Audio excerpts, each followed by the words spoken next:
Napanood nyo ba yung laban ng Everlasting Love sa MPL-SG? Abangan nyo sa dulo ng video na to dahil doon natin yan pag-uusapan. At para naman sa mga bago lang sa page, ang ginagawa po nating content tuwing 9 PM ay 1 game per day, 5-man rank game.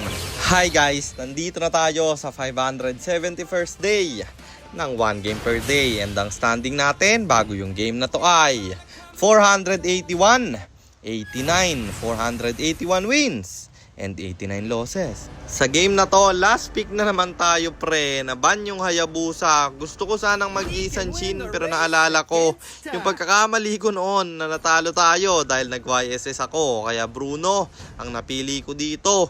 XP Lane Tigreal din naman yung kalaban at magugulat kayo sa item niya mamaya. So ayun, nandito na tayo sa pang 571 araw ng isang game kada araw. Digmaan na! Ang rotation na ginawa ko dito ay red first, kaya ang ikot natin ay papunta sa top, bagsak yung suyo nila. Pulahan yung dalawa, habulin natin pero makaka-out sila, kaya pinasok sa loob ng tore. Flicker, binitawan ng chip, unang babagsak yung carry, susunod namin yung Matilda at yung chip namin nagwawala.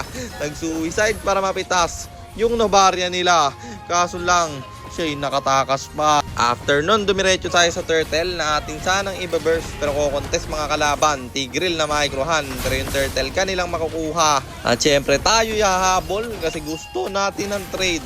Matilda papasok, siya na lang ang napuruhan. Sinacrifice para makatakas yung retry holder ng kalaban. At after nun, sa top lane tayo bumasag na. Mamamatay yung carry nila. Susunod yung Matilda pero mapapa-flicker out siya. May ultimate na bibitawan yung Tigreal. So lang ang kunat kahit damage build at natrap na ako dito. Apat na yung pumapalibot sa akin at ako'y mabibigyan men. Pero may bawi naman silang gagawin. At after nun dumiretso ko sa turtle. Una kasi kung nabuhay sa suyo nila at yung gitna aking babasagin na. Focus sa minions yung suyo, kaya monti ko pang mabasag yun. At dito siya'y mabibigyan. Unstoppable yung Granger pero siya'y masya-shutdown. Nag-focus na lang ako sa tore kasi takot yung carry at montik na nabasag yung tore sa top. Hinabol ako ng Matilda pero may respong gagawin yung chip. Ayan tuloy, ikaw pa napasama. Tigreal babagsak sa baba, tore mababasag rin.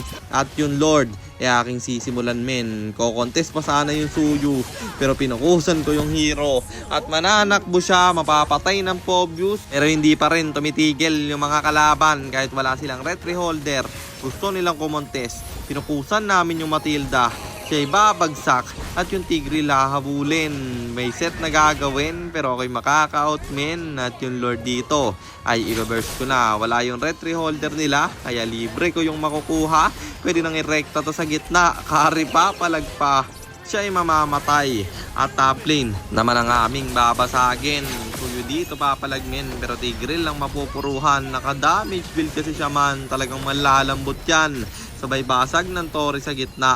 At itatower ko na to. May minions kasi na nakapasok bro at busy sa clash yung mga kampe. Pero tatapusin ko na yung laban pre. At panalo na naman tayo kaya ang standing na natin ay 482. 89, 482 wins and 89 losses. At Mythical Honor 48 stars na tayo. 8 win streak na rin. Kaya 100 na lang. Mahihigitan na natin yung 107 win streak ko. At kung napanood nyo yung laban ng Everlasting Love sa MPL-SG na game fixing match, palagay ko naasar din kayo bro. Kasi guys, sobrang lala. Panoodin nyo. Mas magagaling pa yung mga batang ML player sa Pinas Talagang halatang halata na binenta nila yung laro. At ang naging penalty lang guys, 2 season lang sila ban sa MPL. Ano yun? Dito guys, may game fixing match na nangyari sa MDL Philippines. Hindi ko alam kung totoong game fixing yun kasi may nakita akong mga post na friend ko sa FB na hindi naman daw napatunayan, hindi klaro yung mga ebidensya na game fixing match. Meron pa nga isa nagsabi guys na combo lang daw sa Messenger yung patunay na game fixing yon.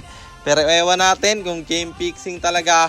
Ang pinagtataka ko lang guys bakit dito sa MDL 3 taon na ban yung mga player doon, tapos sa MPL 2 season lang, which is 1 taon lang yon.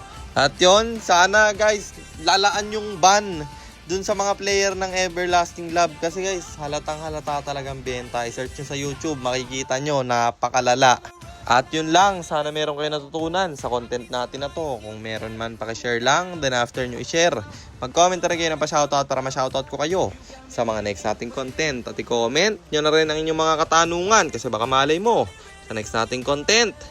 Comment mo naman ang mapili ko.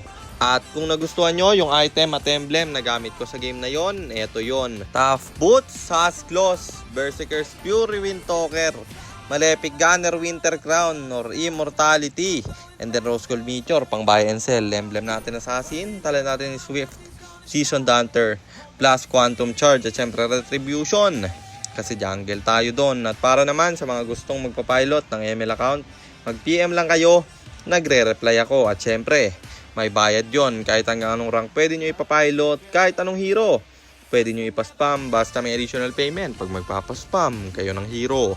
At yun lang guys, sana nag-enjoy kayo sa content natin na to.